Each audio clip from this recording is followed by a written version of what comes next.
waktu itu sudah ada yang meramalkan di Andra Promosindo tinggal menghitung hari. Dari kacamata Kohen, kira-kira bisnis ini normal kapan lagi Kohen? Tidak akan pernah normal lagi.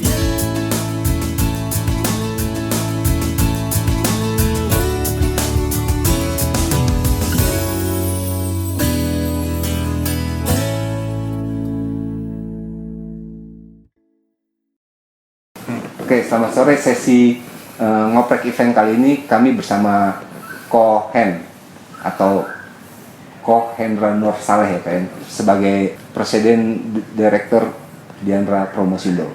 Kan seperti diketahui ya, pandemi ini mendisrupt semua sektor, tak terkecuali industri event ya. Ketika new normal ini berlangsung nanti, kira-kira kesiapan Diandra akan seperti apa sebagai salah satu pemain terbesar ya di industri ini. Tapi sebelum itu Kohen mungkin bisa jelaskan mengenai dampak kerugian atau kira-kira seberapa besar sih mendisrupt bisnis Diandra corona ini Kohen? Ya, ini mendisruptnya langsung ke jantung karena inti dari bisnis kita kan mengumpulkan orang. Oke. Sementara pandemi ini justru menganjurkan untuk tidak ketemu. Jadi dua dikotomi ini persis di jantung bisnis ini, sehingga memang sejak Maret kita baru melaksanakan dua event, yaitu Muslim Festival dengan wedding. Tapi setelah itu seluruhnya sudah postpone. Total berapa kok? Yang official sudah kita umumkan karena tidak bisa dari sisi kita saja kan, kita harus juga minta persetujuan dari partner dan juga yang terutama adalah aturan pemerintah. Yep. Nah, Diandra Promosindo bagian dari usaha DMI yang TBK tentunya tidak mungkin mengambil langkah yang berseberangan dengan kebijakan pemerintah, sehingga kalau ditanya sekarang sekitar 8 yang sudah official sudah terpublish, tertunda. Sudah. Tapi yang lainnya pun juga masih question mark karena lagi-lagi semuanya tergantung situasi dan kondisi. Kami bukan sekedar tanda petik patuh terhadap pemerintah, tapi tanggung jawab sosial sebagai perusahaan BDK dan Diandra Promosindo ini tahun ini sudah 26 tahun. Punya tanggung jawab moral jangka panjang kepada stakeholders, terhadap pengunjung, terhadap eksibitor kami, karena sebagian besar juga ada pengunjung dari luar negeri, bahkan peserta pameran dari luar negeri, sehingga suasana aman dan nyaman ini harus menjadi konsiderasi utama. Sehingga bisa dibayangkan kalau event kita rata-rata di atas 30 tahun, tahun ini baru 2, dapat 5 aja udah bagus gitu kan ya. Pasti damage-nya luar biasa. Tapi kami tidak pesimis karena kami sadar ini pandemi yang mengalami bukan cuma Diandra, bukan cuma semua sektor ya Pak ya? Iya, Okay. bukan industri semua sektor suffer saat ini. Dengan pengalaman yang 26 tahun tadi, kami punya keyakinan kita akan bisa melewati secara bersama-sama. Secara overall mungkin kalau terjadi ini sebuah krisis ya Kohen, ini lebih parah dampaknya ketimbang 98 waktu itu ya secara ekonomi, karena wabah corona ini bukan hanya dari sisi kesehatan yang merugikan, tapi menyerang juga sektor ekonomi, sosial budaya, kemudian pendidikan juga kan saya terdampak. Kebetulan juga mengalami era 98. Kalau dari sisi ketakutannya, ketidakpastian mungkin 98 lebih ya. Tapi durasi waktunya kan tidak lama gitu. Setelah sebulan 2 bulan kan orang kemudian menata hidup baru. Kalau ini kan setelah 3 bulan aja masih belum ada kepastian. Siapa yang berani bilang pasti bulan Juli, pasti bulan Agustus akan dapat surat izin. Jadi kalau bicara durasi, saya setuju dengan Pak Bayu tadi bahwa memang ini lebih menyengat gitu, sampai ke jantungnya bisnis itu, yaitu dimana semua IO saya kira termasuk Diandra Promosindo tahun ini berdoa dan berharap, berikhtiar agar kita masih tetap bisa eksis di tahun ini. Termasuk itu daya beli Kohen, daya beli kalau masyarakat ya. Bisnis utama kita kan pameran.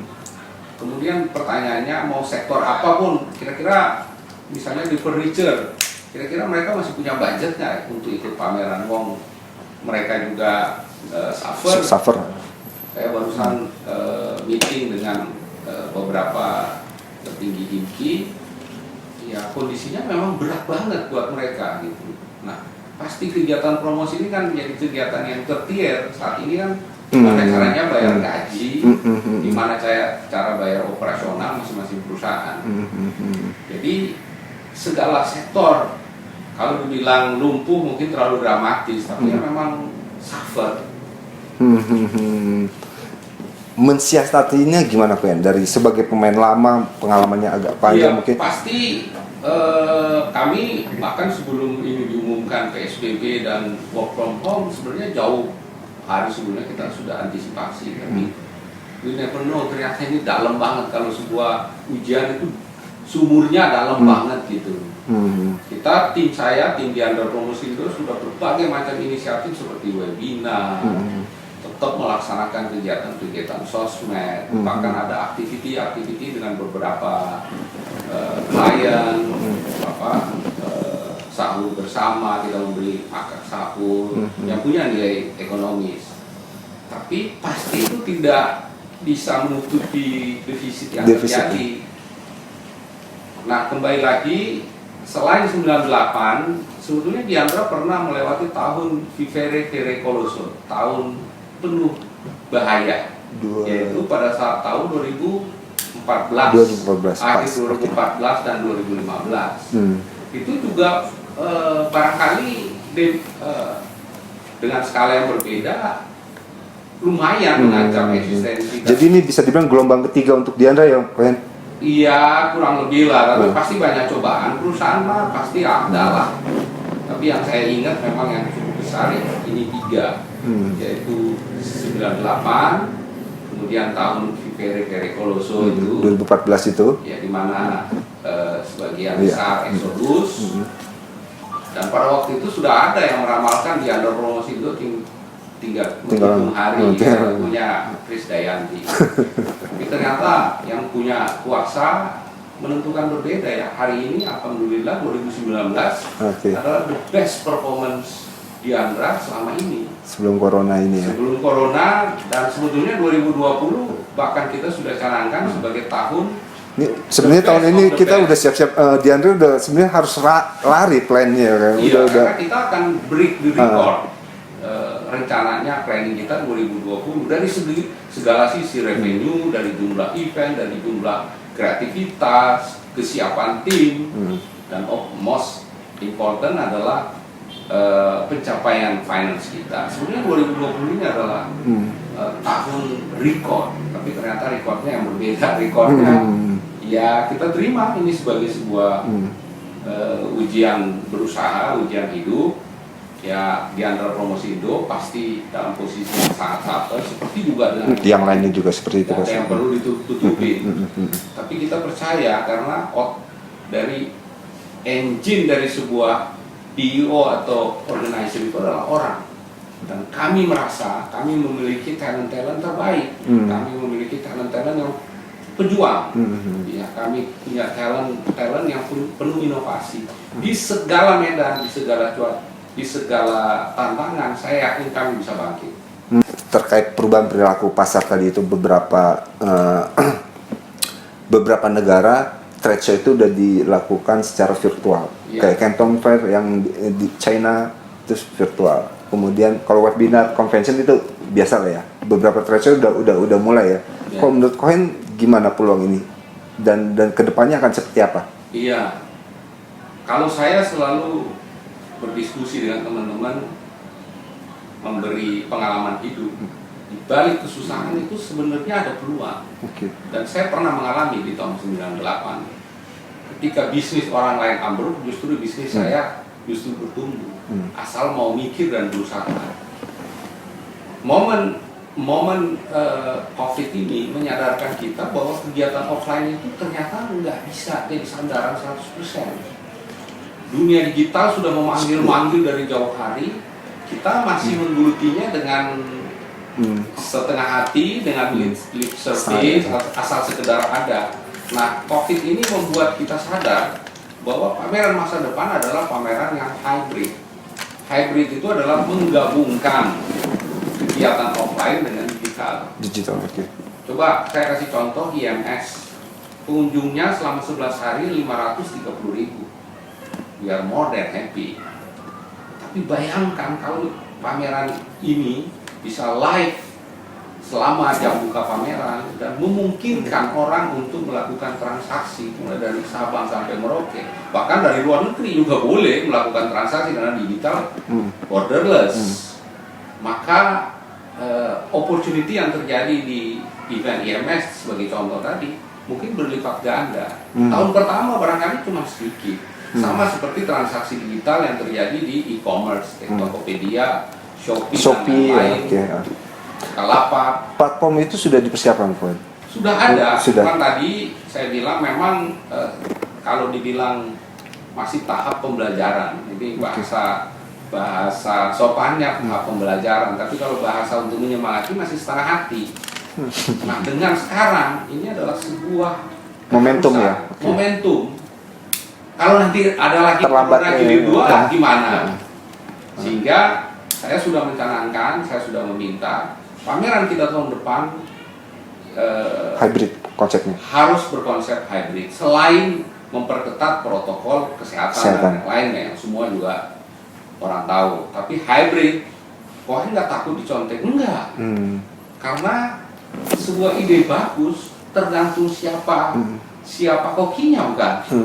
Ilmu ini bukan juga ilmu yang direnung-renungkan dari gua gitu. Ini sebuah logik bisnis bahwa ketika sebuah ada pandemik saat ini berkelitnya adalah dengan cara memperluas market. Pada saat yang bersamaan kita juga sadar biaya pameran sekarang itu seperti deret ukur dan deret hitung. Kita mau menaikkan sewa 100.000 per meter itu bisa jadi heboh. Padahal kenaikan biaya naik 10-15% itu biasa aja. Kita sewa venue dimanapun naik 10% normal. Kita membayar manpower naik, sewa AC, sewa lampu dan seterusnya normal karena ya begitulah kehidupan karena ada yang namanya tingkat penyesuaian harga. Nah kalau kemudian kita hanya bertahan dengan itu, ya sooner or later juga orang akan mulai meninggalkan sebagaimana yang terjadi sudah duluan di pasar-pasar tradisional atau mall. Kan sebagian sudah transisi ke atau mungkin di industri travel agent itu dulu OTA 2000-an ya, online travel agent ya kan. Kurang lebih ngerinya akan seperti itu kan, terdisrupt travel agent yang konvensional mati digantikan oleh yang travel agent online. Ya itu sudah di depan mata. Sudah di depan mata. Itu mau nggak mau harus kita siasati gitu ya. Ya. Tapi kuncinya adalah semua orang di Indonesia atau seluruh dunia sudah bisa menikmati pameran atau aktiviti di Andra di masa depan. Ya tentu kami melakukan selektif mana booth-booth yang punya program bagus, mana yang punya penjualan yang menarik hati, dan yang terutama kita membuka diri terjadinya lead. Lead itu adalah potensial buyer melalui transaksi online. Nah dengan ini kita juga memang selama ini juga udah sering bekerja sama dengan Tokopedia, dengan Bukalapak, Shopee, Blibli dan Dana, segala macam. Justru inilah masa depan. Dan masa depan itu adalah kolaborasi, tidak sendirian, tidak jagoan kampung yang sendirian, enggak. Karena kita harus berbagi porsi dengan Gojek, dengan Grab, dengan whatever lah bisnis di e-commerce. Karena konsep di Andra adalah bertumbuh bersama. Walau kami memiliki track record 26 tahun, tapi kami sadar industri ke depan horizonnya sudah berubah. Sehingga kami harus berteman dengan anak-anak bisnis anak muda. Dan jangan lupa di Andra Promosindo 80% karyawannya adalah millennials. Sehingga bersentuhan dengan partner, calon partner, ya hal yang lumrah karena ya itulah dunia mereka gitu. Dari kacamata Kohen, kira-kira bisnis ini normal kapan lagi, Kohen? Tidak akan Kapan? pernah normal lagi. Nggak akan pernah normal. Jadi kita tidak akan Jadi pernah new normal ya seperti ini new sekarang. normal ya. Oke. Ada yang bilang habis new normal, next normal, whatever. Tapi kita tidak akan pernah kembali ke masa lalu. Sama seperti kalau Bayu bertanya, kapan Kohen seperti 20 tahun yang lalu? Tidak akan mungkin. Kehidupan sudah mengalir. Jadi yang kita songsong adalah era baru. Era baru, betul. Nah, seperti Indonesia merdeka gitu. Kapan Indonesia bisa hidup ke zaman penjajahan Belanda? Ya nggak pernah lagi. Kenapa? Karena kesadaran masyarakat, pola hidup, lifestyle-nya masyarakat sudah berubah, customer sudah berubah. Kalau kita masih menawarkan seperti yang Konsep sudah lama ada, ya. ya nanti nasib kita sama dengan ITC, Mangga 2, Ratu Plaza, yang akan ditinggal orang. Dulu pameran komputer kita atau pameran furniture kita itu 10-15 tahun yang lalu, konon itu bisa sampai setiap bulan ada. Karena demikian banyak pasarnya. Tapi coba sekarang, coba tunjukkan saya satu pameran komputer aja. Udah nggak ada. Karena transisinya tidak bisa membaca tanda-tanda zaman. Dan sekarang saat ini kita tidak ingin terantuk untuk yang kedua kalinya. Karena ada yang bilang keledai aja cuma mau terantuk sekali. Kan kita bukan keledai. Ya kita pengen menyongsong era baru bukan dalam retorika, tapi dengan perbuatan, dengan inovasi. Apa itu? Ya nantikan event-event Diandra di masa depan pasti totally different. Challenge-nya memang agak berat juga sih memang kawan ya. Satu kan dari perilaku pasar berubah, trennya berubah. Kemudian daya beli juga klien-klien Diandra juga berubah. Plus pola new normal ini yang adanya di physical distancing, social distancing itu juga kan dari sisi operasional juga membuat biaya sebuah pameran naik ya, meningkat sementara daya beli kan turun ya kawan ya. Iya. Jadi kalau dalam istilah ekonomi itu kita akan mencari equilibrium baru, titik keseimbangan yang baru. Kalau dulu dengan biaya X sudah bisa menutup pameran Y misalnya, ternyata sekarang nggak cukup. Karena tuntutan, kalau kita nggak melakukan itu, nggak ada aja tes suhu badan atau nggak ada sanitizer, mungkin itu udah jadi viral, orang udah nggak mau datang.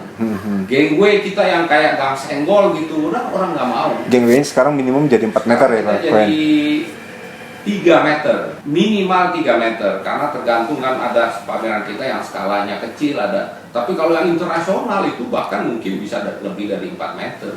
Dan dibuat flow, nggak bisa tabrak-tabrakan kayak zaman dulu, misalnya yang dari utara ke selatan jalan ke sebaliknya demikian, sehingga konsep dari sebuah peletakan floor plan itu memang menyesuaikan dengan kondisi sekarang. Jadi lebih banyak dibuat satu arus, sehingga kontak antara pengunjung pun juga nggak terlalu sering. Ya ini juga challenge buat pameran-pameran eksibitor kita, agar misalnya kayak Effects gitu. Effects itu adalah furniture. Bayarnya lebih dari 90% dari luar negeri.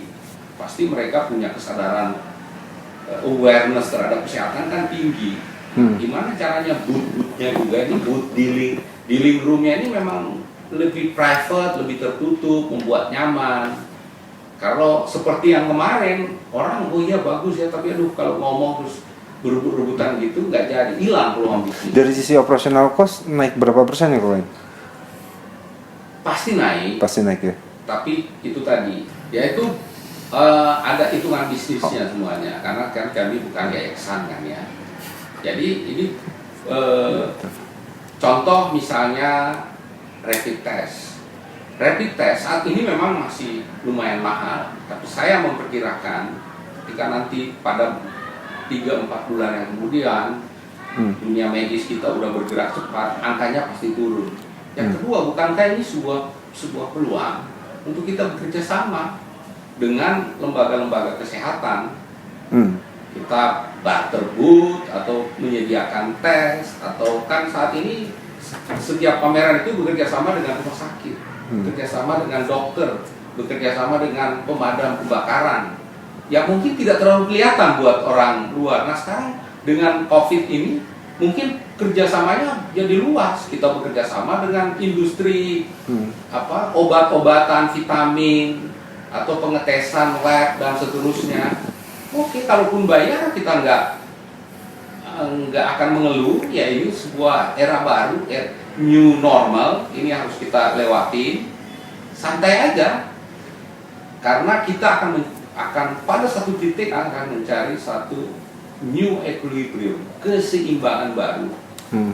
Bagaimana seperti itu? Saya bukan Alvin Toffler, saya bukan ahli nujum yang bisa menciptakan. Jangan-jangan dulu, kalau dulu orang yang terlibat di pameran, pekerja pamerannya 100, jangan-jangan dengan era new normal kita hanya perlu 50%. Jangan-jangan.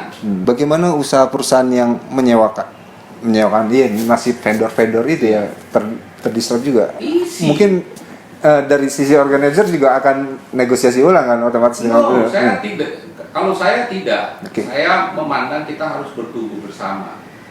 Inti dari bisnis adalah volume. Kalau kita selama ini punya pameran 30, kalau bikin 60 pameran, kalau asumsinya SDM-nya kita berkurang 50%, selesai persoalan kan? Bagi owner saya atau komisaris saya senang kan? Yang tadinya cuma punya 30 pameran, contribute, sekarang jadi 60. Volumenya yang dinaikkan. Jangan kita, kalau itu menurut saya berbisnis yang pesimis. Wah, kos gua naik, terus ini harus dikurangi. Volume jadi besarin. Kalau selama ini 10 orang yang terlibat dalam tenaga seharinya, cukup 5 orang. Why? Dalam hidup saya sudah pernah mengalami pada tahun 98, sebuah media 20 orang, tiba-tiba kerjain dengan 3 orang, bisa. Itu namanya beradaptasi dengan new normal. Wah berat, coba aja dulu. Jangan mengeluh dulu. Kalau nggak bisa 3, ya tambahin jadi 4. Nggak bisa 4, tambahin jadi 5. Itu adalah namanya proses belajar. Karena fieldnya sudah berbeda. Jadi saya nggak pernah takut dengan segala macam kenaikan biaya. Volumenya yang dinaikkan. Terus gimana kalau nanti ada HRD-nya yang nggak kuat? Ya, itu namanya terkena seleksi alam. Termasuk saya. Jadi siapapun kita harus mulai berkompetisi. Dengan berkompetisi itu membuktikan diri bahwa saya capable di bidang ini. Kalau saya menyerah, ya minggir, karena pasti ada generasi baru yang siap. Tapi saya punya keyakinan Diandra akan menjawab tantangan selama ini dengan karya, bukan dengan mengeluh. Ketika COVID berakhir, virtual event ini akan tetap diminati atau enggak? Menurut Cohen gimana? Trennya akan seperti apa? Iya, saya bilang tadi pilihan, ini kan pilihan. Diandra Promosindo karena basisnya adalah offline event, kita memilih pilihan hybrid, bukan virtual exhibition. Itu mungkin lahannya orang lain gitu, dan bukan keahlian kita juga gitu. Jadi kalau saya ditanya bagaimana nasibnya, tanya yang pemain itu. Kalau Diandra memilih jalur hybrid.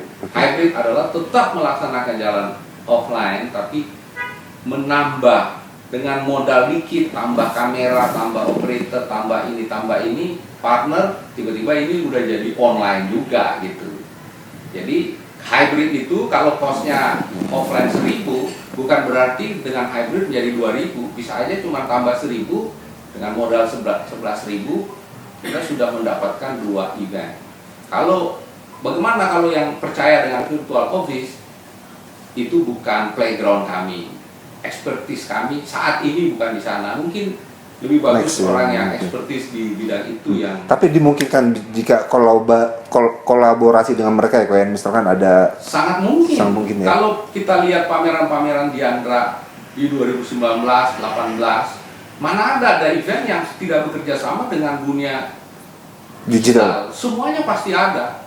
Bahkan beberapa event kita tuh rebut giliran IMS gitu. Jadi kayak event gadis cantik gitu yang digilir oleh udah pernah kerjasama dengan Blibli, habis itu Bukalapak, habis itu Shopee, tahun lalu Telkomsel. Ini fakta. Event-event kita yang lain ada Grab, ada Gojek, ada segala macam. Nah ini ya alhamdulillah, menurut saya apapun kondisinya saya mensyukuri, karena sebetulnya kita udah latihan nih 2-3 tahun yang lalu tanpa kita pernah tahu akan begini kejadiannya. Dan sudah banyak presidir atau direktur atau teman-teman dari e-commerce yang kontak saya, sudah ini yuk kolaborasi. Bikin plat, oke. Kita pernah bikin event markas dengan Kaskus. Itu adalah bentuk, sebenarnya sudah bentuk hybrid exhibition atau activity dalam bentuk yang berbeda kan. Karena sebenarnya transaksi itu dimungkinkan dari mana saja. Iyanya sejak 2-3 tahun yang lalu orang mau beli mobil, ya boleh tanpa harus datang pameran. Hanya memang dari sisi volumenya barangkali masih belum sampai 1%. Tapi dengan ke depan semangat kita ya berharap pelan-pelan dia bergeser dari 1% menjadi 5%. Dari situ dia akan, kan peserta pamerannya akan senang dong. Karena dia tidak mengharapkan SPK surat pemesanan kendaraan hanya dari 530 orang itu. Tapi ternyata ini unlimited nih pasar online kita. Apalagi kalau atraksi misalnya ada Noah atau Gajah, atau kita datangkan mobil-mobil eksotis dari luar negeri, kita Konsep live mobil konsep di situ.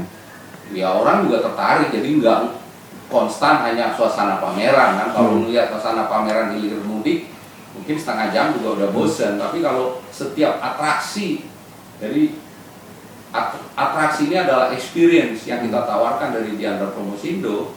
Memang ini adalah spirit. Wah, Cohen nggak takut ya dicontek-contek. Karena dicontek kami sudah melakukan dengan inovasi. Lebih awal ya. Oke. Cohen, ketika pengalaman menggelar event yang hybrid tuh dengan kasus itu hanya sebatas added value, atau di situ juga sudah dilakukan monetize untuk sudah terjadi monetize-nya. Okay. Dan cara marketingnya pun sudah sangat digital kan, karena dengan Kaskus yang pertama agan-agan yang jualan online kan menurut ceritanya Kaskus, yang benernya bagaimana saya nggak tahu, tapi common di dunia digital bahwa Kaskus lah pelopor penjualan transaksi jual beli. Nah mereka dengan network, dengan jutaan network yang sudah terjadi, dengan mudah promonya nggak gede-gede, nggak terlalu banyak lagi billboard dan lain-lain. Kelihatannya kok sepi-sepi aja, tapi begitu event rame. Wah, itulah kekuatan digital. Kalau teman-teman mengikuti semua platform digital dari Diandra Promosindo, mulai dari websitenya, website official Diandra Promosindo, website event atau sosmednya, semua nafasnya adalah nafas digital. Jadi bukan sekedar mempromosikan eventnya, tapi tanggung jawab kami bagaimana supaya klien-klien yang ikut dalam pameran-pameran Diandra itu punya kepuasan, karena barangnya laku. Ukuran puas atau tidak puas, barangnya laku. Ada bisnis di sini ya kan? Ada bisnis yang terjadi. Bisnis bisa terjadi kalau ada sweetener, kalau ada inovasi. Tadi beberapa tahun lalu banyak orang mencemooh saya kan. Wah, kenapa nama IMS dijual ke Telkom gitu kan? Sponsor. Sekarang banyak orang mau ikut gitu. Inovator memang begitu. Memang inovasi adalah melebihi zamannya atau melakukan terobosan di zamannya. Percaya sama saya, event hybrid akan menjadi platform yang akan diambil masa depan ya.